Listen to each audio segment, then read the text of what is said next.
معزز بلوچ عوام السلام علیکم۔ آج بلوچ یکجہتی کمیٹی کی مرکزی ذمہ دار کی حیثیت سے ایک کرفیو زدہ شہر میں اپنے لوگوں کے درمیان ایک پرامن اجتماع کا انعقاد کرنے کی جرم میں بدترین جبر کریک ڈاؤن کے بعد ایک آخری نمائندہ کی صورت میں عوام کے سامنے موجود ہوں۔ اس وقت گوادر میں کرفیو نافذ ہے۔ چاروں اطراف سے یہ شہر فوجی ناکہ بندی میں انٹرنیٹ اور بجلی بند کی جا چکی ہے۔ بازاروں میں کرفیو نافذ ہے۔ بارڈر مکمل طور پر سیل کیا جا چکا ہے۔ علاقے میں اشیاء خوردنوش کی قلت ہو چکی ہے۔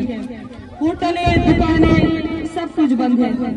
گلی گلی میں وردی اور بغیر وردی کے ریاستی اہلکار گشت کر رہے ہیں۔ اس وقت پورے شہر میں سرچ اینڈ ہنٹ کی صورتحال جاری ہے اور اب تک اطلاع ہے کہ کم و بیش 20 افراد راجن مچھی کے انعقاد کرنے کے پاداش میں مارے جا چکے ہیں اور سینکڑوں کی تعداد میں لوگ لاپتہ ہیں۔ ان 20 شہداء میں ایک ایف سی اہلکار بھی شامل ہے جو گزشتہ روز ایف سی اہلکاروں کے اپنے شیلنگ کے نتیجے میں ہونے والے بھگدڑ میں کچلے گئے۔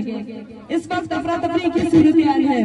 لوگ گوادر میں سڑکوں پہ بے یار مددگار پڑے ہوئے ہیں۔ بلوچ یکجہتی کمیٹی کے کارکنان جن جن گھروں میں تھے وہاں ایف سی کے اہلکاروں نے گھس کر بدترین توڑ پھوڑ کیا ہے اور ان گھروں میں موجود بوڑھوں، بچوں اور تمام افراد کو ایف سی اہلکار اٹھا کر لے جا چکے ہیں۔ ہمیں اندازہ بھی نہیں کون بچ چکا ہے، کون زندہ ہے، کون پکڑا گیا ہے، کون روح پوش ہے۔ اس لیے آج میں آپ کے سامنے یہ پریس کانفرنس کرتا ہوں کہ اگر ہم سب میں سے کوئی بھی زندہ بچ جائے تو یہ پیغام دنیا بھر میں پہنچا جائے۔ میرے مہربان بلوچ قوم، اس وقت ہمارا قوم بدترین جبر و تشدد کا سامنا کر رہا ہے۔ ہمارے زمین پہ سالوں سے سینکڑوں طریقوں سے ہمارے نسل کشی کی تسلسل کو جاری رکھا جا رہا ہے اور اس سے بدترین یہ ہے کہ اس نسل کشی کی پردہ داری کی جا رہی ہے، مختلف حربے استعمال کیے جا رہے ہیں اور ہماری سیاسی آواز کو دبانا روزمرہ کا مشغلہ بن چکا ہے۔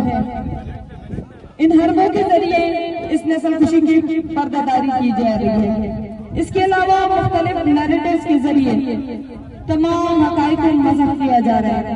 ہم نے جو تحریک شروع کی تھی جو بلوچ نسل کشی کے خلاف تھی، اس کا مقصد یہی بتانا تھا کہ ریاست پاکستان کس طرح انسانی حقوق کو کچل رہا ہے، کس طرح اقوام متحدہ کا ایک رکن انسانی حقوق کو بے دردی سے کچل کر سوالات سے بری الزمہ ہے۔ ہم نے اجتماعی قبروں سے سینکڑوں نامعلوم لاشیں وصول کی ہے۔ ہم نے مارو پھینکو کی پالیسی میں ہزاروں مسخ شدہ لاشیں وصول کی ہے۔ ہم پر ایسے حالات زندگی مسلط کیے گئے ہیں جن کا مقصد صرف اور صرف ہمیں قتل کرتے رہنا ہے، جن میں جبری گمشدگیاں، روڈ ایکسیڈنٹ، بلوچ سرزمین پر اٹامک بم کا پریکٹس کر کے بلوچ عوام کو کینسر زدہ کرنا، منشیات کو عام کرنا، ڈیتھ اسکواڈ بنانا اور دیگر ایسے کئی ذرائع ہیں جو بلوچ نسل کشی کو جاری رکھتے ہوئے ہیں۔ اور جب بلوچ یکجہتی کمیٹی یہ جدوجہد کر رہی ہے کہ اس نسل کشی کے خلاف ایک آواز بلند کرے تو ہمیں بھی بدترین جبر کا سامنا ہو رہا ہے۔ اور اس وقت گوادر، کشمیر و فلسطین سے بھی بدترین حالات کا سامنا کر رہی ہے۔ یہ تمام حالات از خود اس بات کا ثبوت ہے کہ بلوچ بدترین نسل کشی کا سامنا کر رہے ہیں۔ پوری پاکستان ریاست ملٹری ڈکٹیٹرشپ کے تلے ہے۔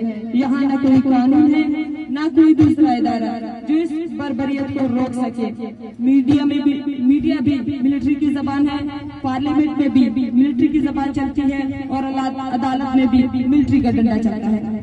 اب تک نہ ہی کسی ادارے نے گوادر میں کرفیو کا نوٹس دیا ہے، نہ ہی ایف سی کی جانب سے ہر چیک پوسٹ پر اندھادھند فائرنگ کا نوٹس دیا گیا ہے، نہ ہی کاروبار بند کرنے کا کوئی نوٹس دیا جا رہا ہے، نہ ہی بارڈروں کو بند کرنے کا نوٹس دیا جا رہا ہے، نہ ہی انٹرنیٹ اور نیٹ ورک کو بند کرنے کا نوٹس دیا جا رہا ہے، نہ ہی لاشوں کو اپنے تحویل میں رکھ کر اس گرم موسم میں خراب کرنے کا نوٹس دیا جا رہا ہے۔ کسی بھی جرم کا کوئی نوٹس نہیں دیا جا رہا ہے۔